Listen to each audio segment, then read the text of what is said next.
क्या 2029 के लोकसभा चुनाव में भी मोदी बनाम राहुल की टक्कर होने वाली है? क्या 2029 के लोकसभा चुनाव में भी कांग्रेस को विपक्ष में ही बैठना होगा? –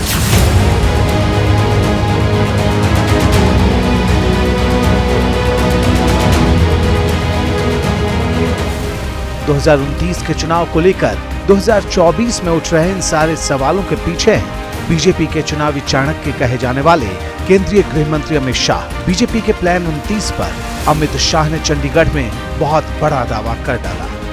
विपक्ष को जो चेंचे करनी है करने दीजिए, आप चिंता मत करिए, 29 में भी एनडीए ही आएगा, मोदी जी। ये लोग जो अस्थिरता फैलाना चाहते हैं वो बार बार कहते हैं ये सरकार चलने वाली नहीं है। न केवल ये सरकार 5 साल पूरा करेगी, अगली टर्म भी इसी सरकार की है। लोकसभा चुनाव 2024 के बाद माना जा रहा था कि शायद बतौर प्रधानमंत्री ये नरेंद्र मोदी का अंतिम कार्यकाल हो। सियासी गलियारों में अटकलबाजियां चल रही थी कि भारतीय जनता पार्टी 2029 में किसी नए चेहरे को प्रधानमंत्री पद का दावेदार बना सकती है। उनके उत्तराधिकारी के तौर पर कभी खुद अमित शाह का तो कभी उत्तर प्रदेश के मुख्यमंत्री योगी आदित्यनाथ का नाम उछाला जाता रहा, लेकिन अमित शाह ने 2029 को लेकर बीजेपी का ब्लूप्रिंट सामने रख दिया। उनको ये मालूम नहीं है कि 3 चुनाव में कांग्रेस को जितनी सीटें मिली उससे ज्यादा सीटें बीजेपी इस चुनाव में जीती।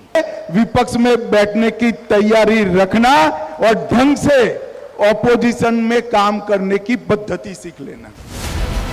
अमित शाह ने विपक्ष की 5 साल आगे की चुनावी संभावनाओं पर प्रहार किया तो इंडिया अलायंस भड़क गया। समाजवादी पार्टी ने लोकतंत्र की दुहाई दे डाली और कांग्रेस बोली कि हर चुनाव से पहले नए नारे गढ़ना बीजेपी की आदत है। 400 का नारा अमित शाह जी ने लगाया था कि विपक्ष ने लगाया था? कितनी सच हुई आपकी बात?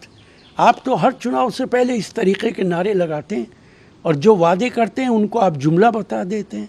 अब देश आपको अच्छी तरीके से समझ गया है कि एक नारे लगाने वाले लोगों की सरकार है। हिंदुस्तान की अजीम आवाम को ये फैसला करना है कि वो किसको मैंडेट देते हैं सरकार बनाने का, इसलिए कुछ कहना ये क़ब्ल वक्त होगा। 2024 में सत्ता हासिल करने से लगातार तीसरी बार चूका विपक्ष चुनावी नतीजों के बाद से ही मोदी सरकार की ड्यूरेबिलिटी यानी टिकाऊ होने पर सवाल उठाता रहा है। सरकार कब तक चलेगी और कब तक बिखर जाएगी, इसे लेकर राहुल गांधी, अखिलेश यादव, ममता बनर्जी और लालू प्रसाद यादव जैसे तमाम नेता समय समय पर भविष्यवाणी करते रहे। जो दिल्ली में सरकार में बैठे लोग हैं वो सरकार चलने वाली नहीं है, वो सरकार गिरने वाली है। लेकिन विपक्ष के हमलों से बेअसर प्रधानमंत्री नरेंद्र मोदी विकसित भारत की बात कर रहे, इसके लिए वो ऐलानिया तौर पर 2047 का टारगेट भी सेट कर चुके हैं। हमारा लक्ष्य साल 2047 तक भारत को विकसित राष्ट्र बनाना है। एक तरफ पीएम मोदी का ये कॉन्फिडेंस है और दूसरी तरफ केंद्रीय गृह मंत्री अमित शाह का पीएम मोदी को लेकर 2029 वाला दावा विपक्ष को अपनी रणनीति पर नए सिरे से काम करने को ये मजबूर कर सकता है।